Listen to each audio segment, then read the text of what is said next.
Hey everyone, welcome to our weekly live Q&A here on the YouTube. I'm Dave Keller, the Chief Market Strategist at StockCharts.com, coming to you live from a rainy Redmond, Washington. We've crossed that sort of threshold, I feel like, in the Pacific Northwest from long, warm, comfortably warm summer days to somewhat less long and somewhat rainier days here in September into October, November. And then we have a nice steady rain until probably April.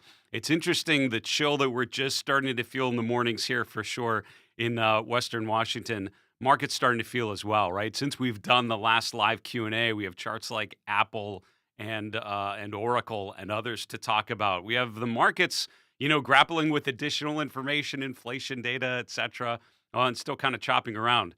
Here in our live Q&A, what we like to do is keep it fairly open-ended. What we'll do is I'll start with a couple charts that are top of mind for me as I'm looking through the evidence through the course of the day today, and then I will look down at the chat and just start addressing questions. So get them in now, get them in as many as you like. Before you do that, do me a favor. Would you like the video? We would super appreciate that. It helps us to grow the channel and certainly help others to make better investment decisions.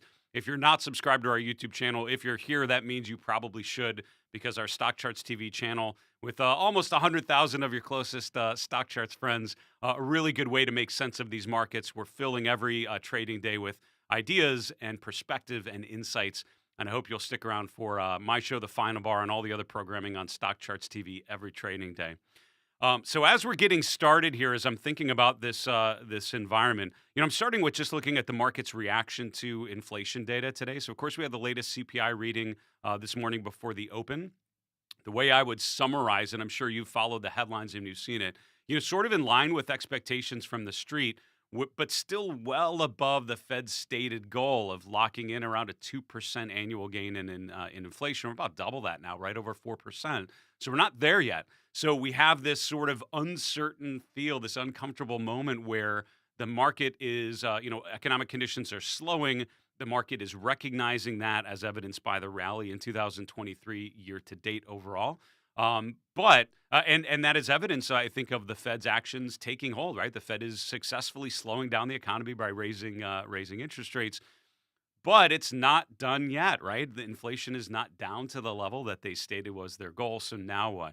I think highly likely that the Fed meeting next week, which will be what we'll be talking about probably for a lot of next week's programming, is essentially probably not going to be any change in rates. And that's what the futures market is kind of pricing in, that rates will remain steady. But now I think it opens the door to a potential rate hike in November. What about before year end? And not just that, but where do we think about potential rates coming down? Does that happen in 2024 and when? That's the thing that I think we're going to be dealing with. So for now, there's not a big all clear, we did it, mission accomplished kind of moment for the Fed. I think it's still, as always, sort of an uncertain thing. So in uncertain times, I've always found focusing on the charts is so important.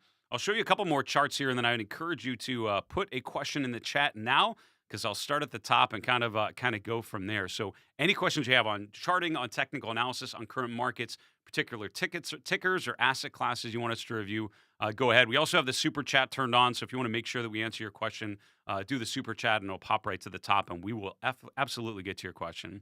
So when I'm looking at the S&P 500, we've talked on my show, The Final Bar, about this ABC corrective pattern, which is basically the rally into the end of July. A wave A is coming down here into mid-August. A wave B comes up into late August, sort of right around Labor Day.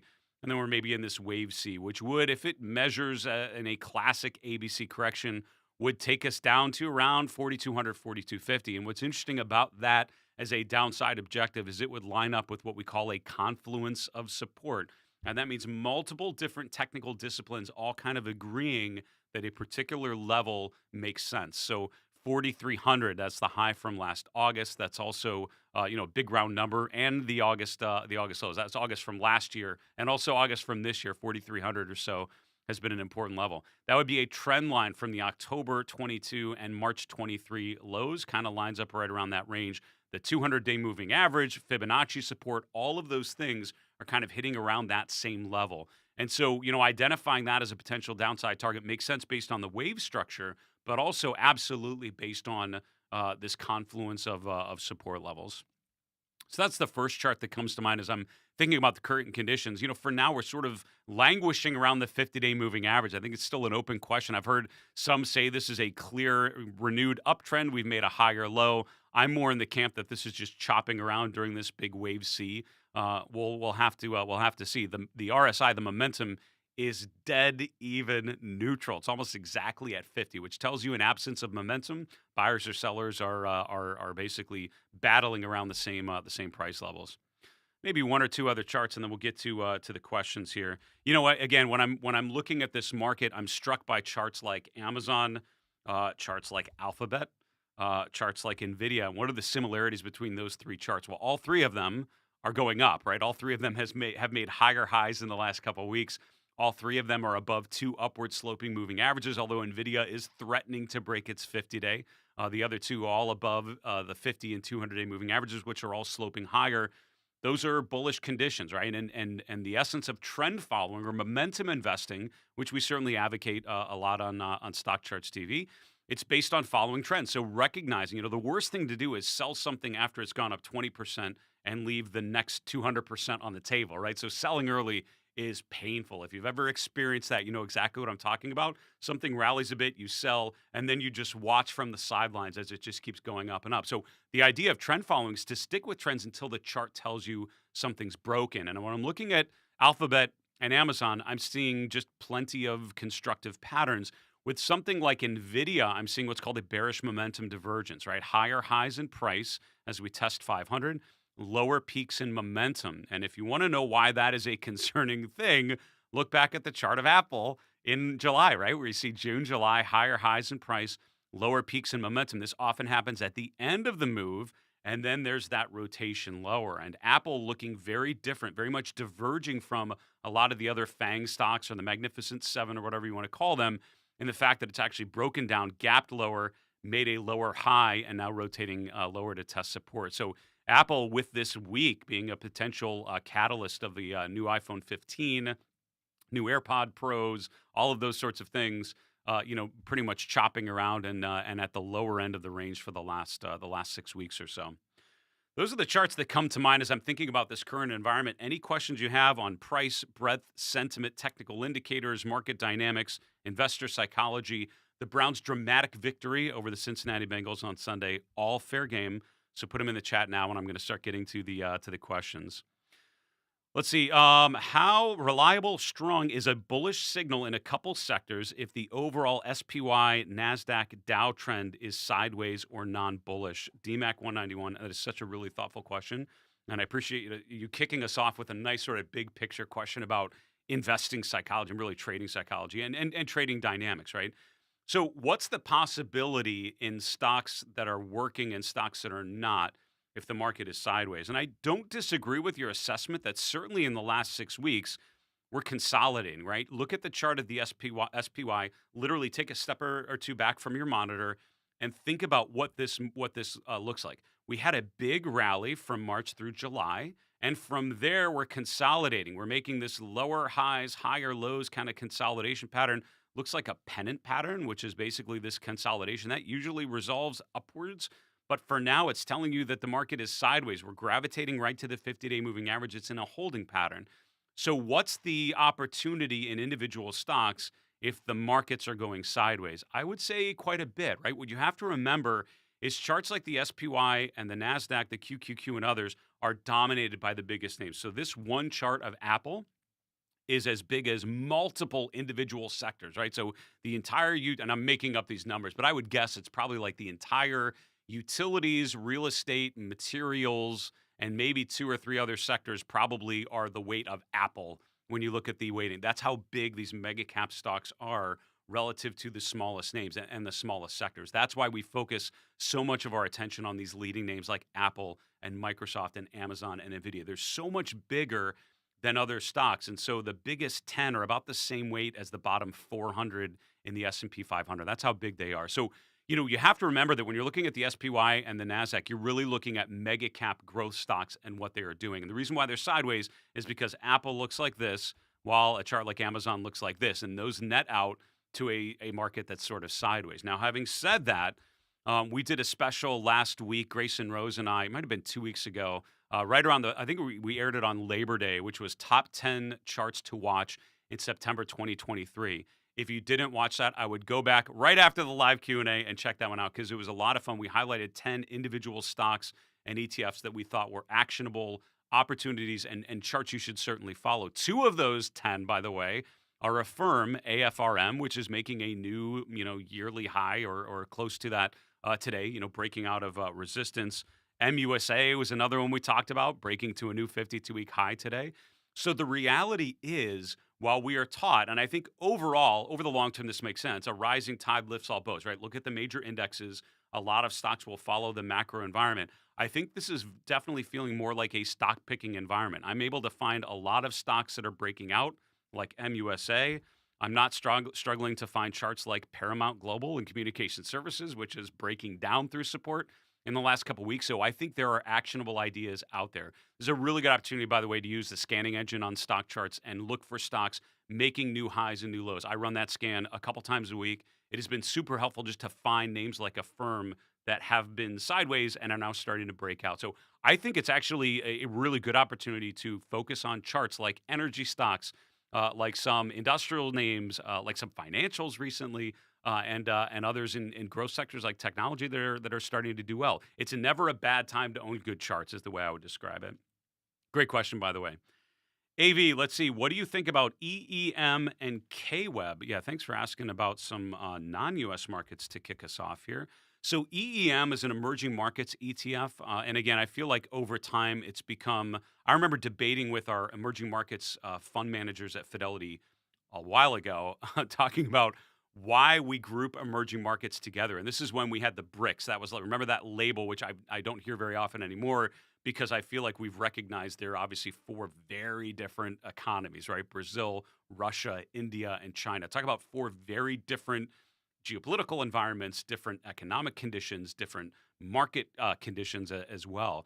And so I think, when you look under the hood at EM, you have to remember there's a big China component, there's a big India component, there's a bunch of other things as well that are all Latin America, developing Asia, all and many others, all kind of grouped together into one thing. So I've become less and less excited about thinking of EM as a thing and recognizing that EM, like an ETF like this, basically is helping you think about where the opportunities might be in some of those individual regional ETFs and others that could give you better exposure to a particular area, right? So if Vietnam is a good opportunity, there are ETFs that allow you to play directly there or play China mega caps or large caps or whatever you'd want to do. So EEM from a technical perspective, decidedly sideways. And I think, the chart of EM reminds me a lot of the chart of like U.S. small caps, like IWM, which is a Russell 2000 ETF. Is it a bad chart? No. Is it a great chart? No. Like, are there charts that are breaking out? Absolutely. And charts that are breaking down. These charts are sort of sideways. So I think of U.S. small caps and EM and other charts that are more sideways as a neutral.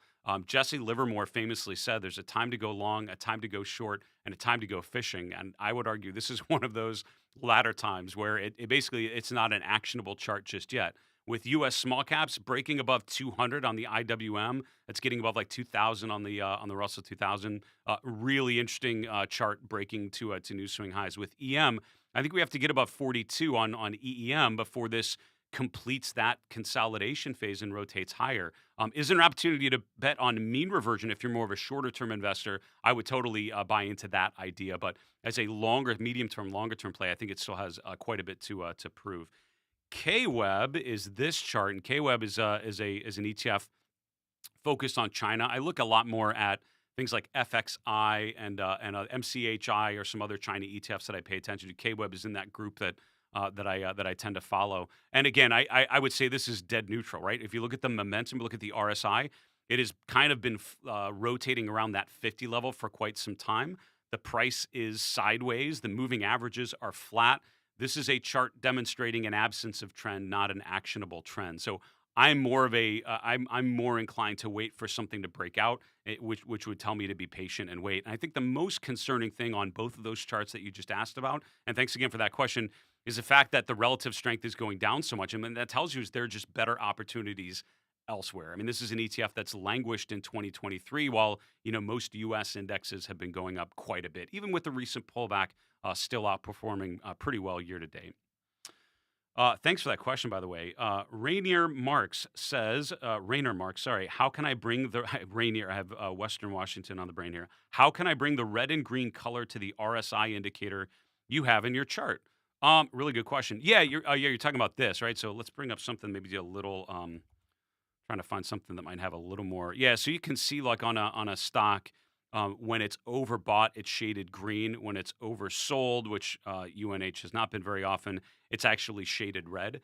Those are automatic on the StockCharts platform. So we basically have color coding built into our platform at this point. StockCharts or SharpCharts 3.0, which is the next iteration of our platform, which we'll be releasing between now and year end. You'll have a lot more customization.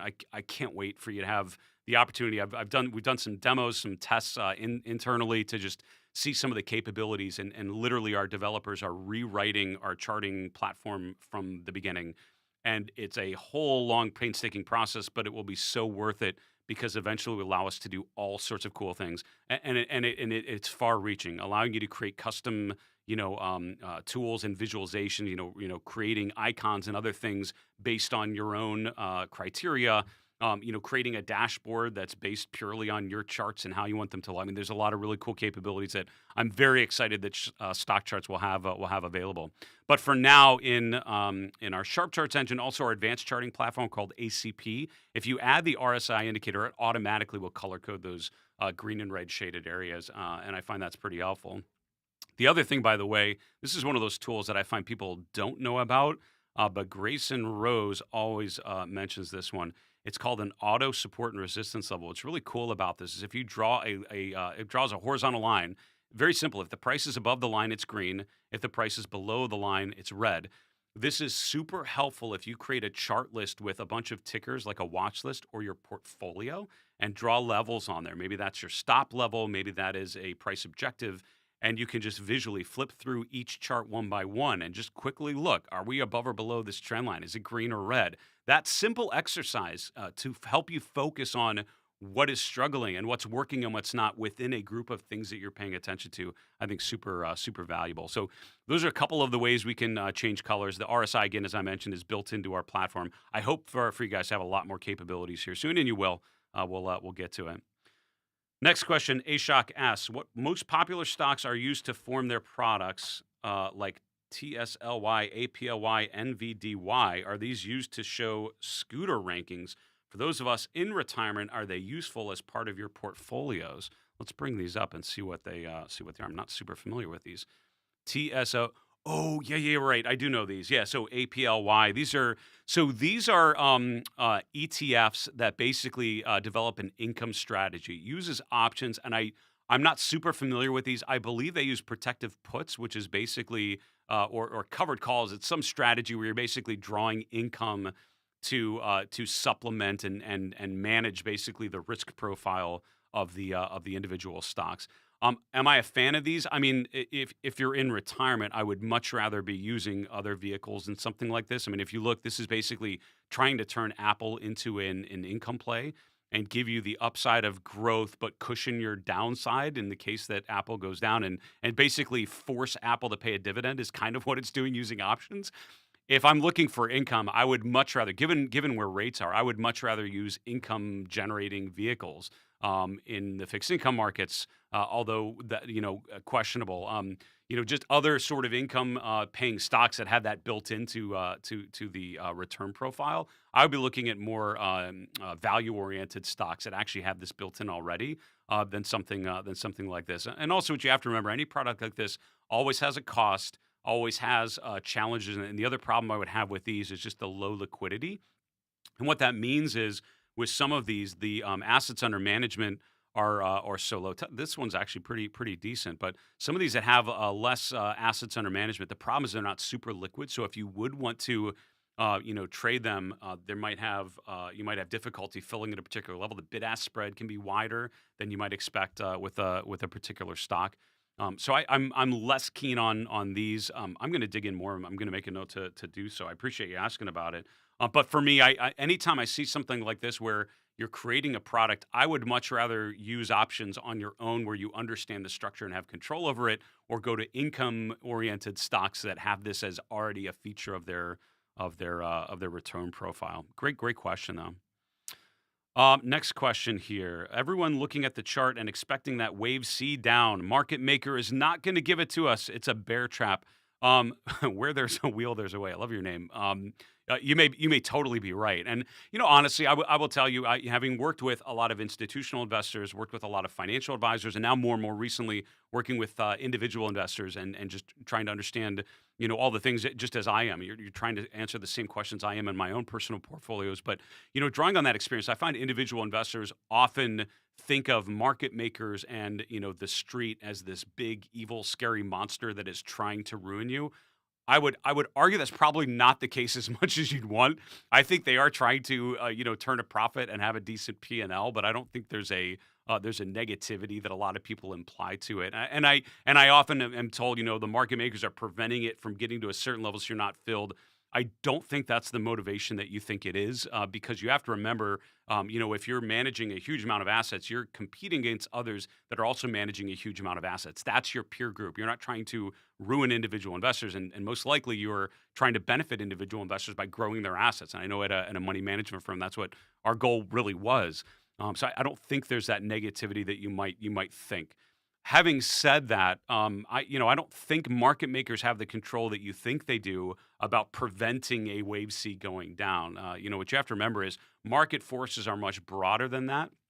You will have individual firms and individual players even managing a great amount of assets that are attempting to play a certain theme. But, history is riddled with financial firms with tons of assets that exploded in a colossal way because the market moved against them. They are not immune to market forces. And I know, having been involved with, fund managers running $100+ billion funds, you had bad stretches where you did not perform well. You did not have the capabilities to move the market that I think you're implying with your question. So I don't think that's an unlikely scenario. And I think wave C, we could go down to 3,600 again. I don't think that's a likely scenario here in the next quarter. Is that a possible scenario in 2024? 100% absolutely.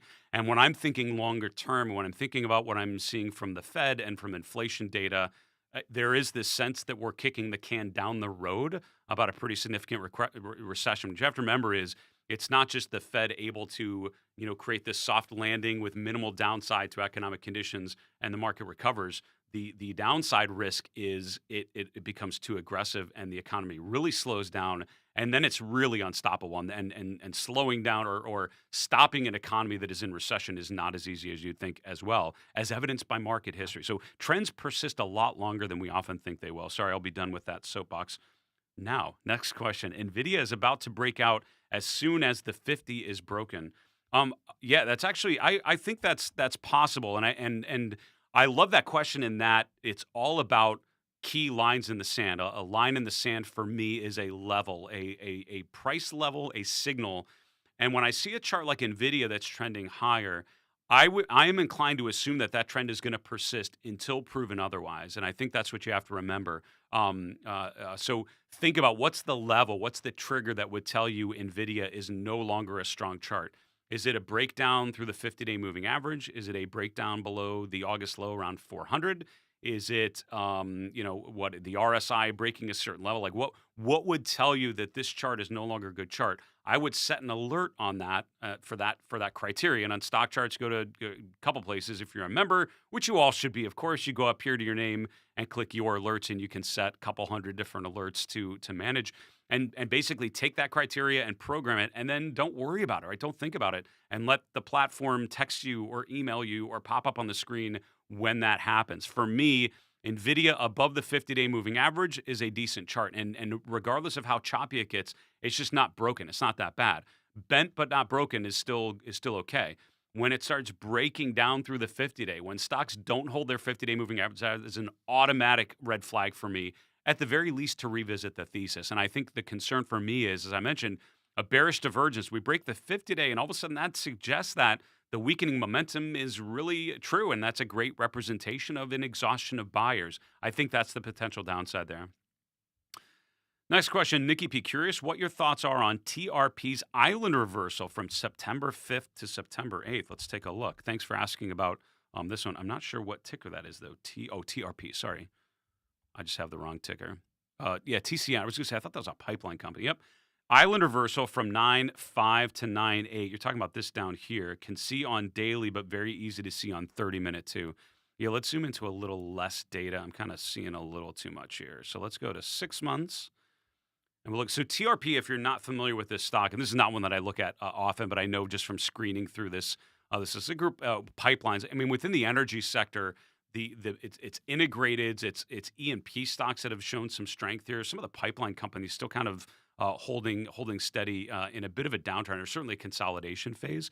You're asking about this. I don't know if I would label this an island reversal on the daily chart. I think you're meaning this guy, and then we kind of traded higher. So it might on the intraday chart certainly look more like an island reversal. Let's take a look.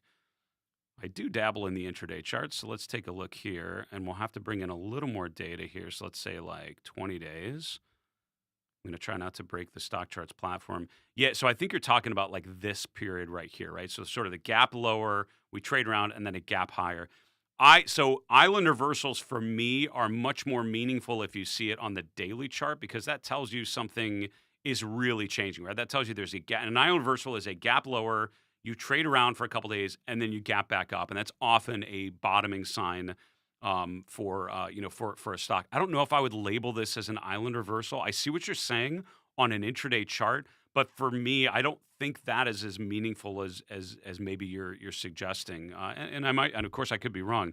But I would say for me that the point of an island reversal is you gap down, you trade around, and then you gap back up, and there's a clear separation, right? An island reversal really means that there's no overlap between this price action and the price action to the left, the price action to the right. Even here, there's a bit of an overlap there. So I see what you're trying. I don't know if I would label that correctly. If it was an island reversal, meaning a gap lower with no overlap, so there's daylight between them, that often indicates a big reversal. Because you think about what that means, right? We gap lower, which means a revaluation to a lower level. And then all of a sudden something changes and we've reevaluated the stock and it's jumped higher again. And it's just like any of those bottoming patterns you might have seen, like candle patterns, like bullish engulfing patterns kind of imply that same rotation of sentiment. So that has tended to be a pretty compelling signal. I don't think I would label TRP the island reversal in particular. And for me, I'm still skeptical of a chart like this below a downward sloping 50-day and still below price resistance around like 2670, 27,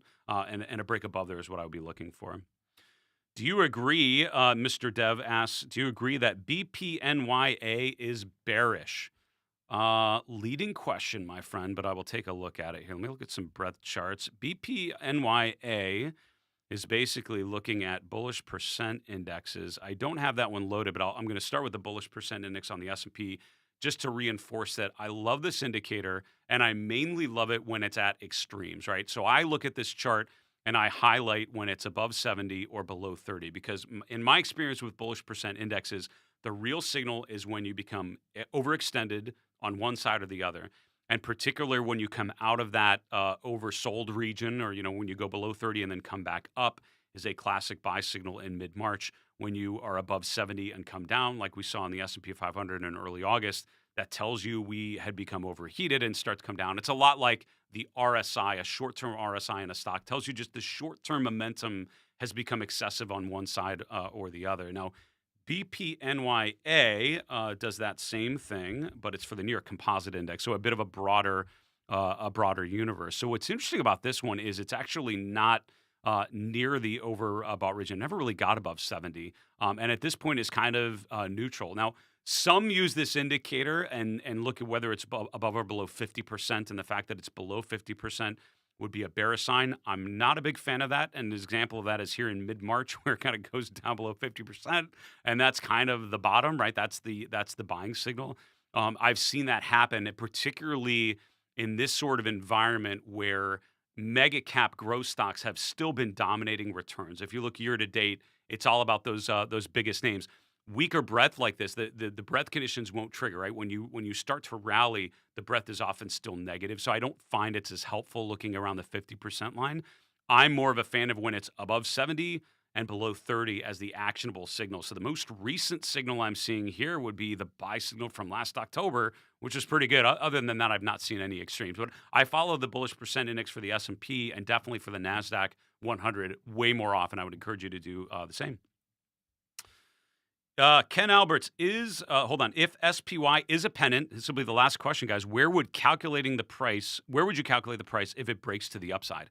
Really good question. We'll go back to the chart of the S&P and we'll answer it. So SPX, SPY, if you consider this a bullish pennant, what you basically do, the general thinking here is a pennant is usually halfway through the rally. And what that means is a flag, a pennant, a wedge, any of those patterns are usually a midpoint to a longer trend. So you take the move leading into the trend, and then you expect a similar move coming out. So it's kind of like an A, B, C, like a three-wave pattern going up. So what you would basically be doing is saying the height of this pattern, from, I would probably say from the March low to where we're at here. So you say that's 800 points. You take it from a breakout, which would be around here. That calculates quickly to around 5,300. That would be the measurement. Do I think that is an honestly decent upside target? No, that seems super aggressive to me given all the macro headwinds. But I love your question, Ken, and thanks for asking that. Is, thinking about this along with the other all the other evidence that you can see. When you're looking at something like a pennant pattern or a head and shoulders top or bottom or anything like that, I think absolutely take the measurement, see what the projected high is, and then what our job is to figure out what are the conditions that allow stocks to get to that elevated level. If you think of this as the flagpole, as the initiation, this is the consolidation phase, and then a similar breakout higher that measures pretty high, that goes above 5,000, that would take us to all-time highs, and that would, time-wise, project us probably out into the first quarter of next year. Is that possible? 100% true. I would argue between now and then we would have to see dramatic improvements in breadth because Apple improving alone is not going to get us there. That would have to be a broader increase with certainly some cyclical sectors like industrials and materials, probably financials participating as well. Breadth conditions would have to improve, and stocks that have pulled back would have to stop doing so. And NVIDIA would certainly have to hold its 50-day moving average. Not happening potentially. So all charts to watch. Folks, that was awesome. Thank you for the questions. Thank you for taking us in a number of different ways. I really appreciate it. I hope you like this format. Do me a favor, if you would, hit like on the video before you leave. It would help us a great deal, really trying to grow our channel and grow our reach. And subscribe, of course, and you won't miss the other programming and videos on StockCharts TV. We will have my next show called The Final Bar today at 4 p.m. Eastern. We're on this channel live every day from 4 to 4:30 Eastern, 1 to 1:30 Pacific. So I hope you will join me. We have a live studio guest, Julius DeKempener, who is an expert in sector rotation. Should be a lot of fun talking about offense versus defense and a lot of other topics as well. For StockCharts in Redmond, Washington, I'm Dave Keller. Thanks so much for joining us, everyone. We'll see you next time.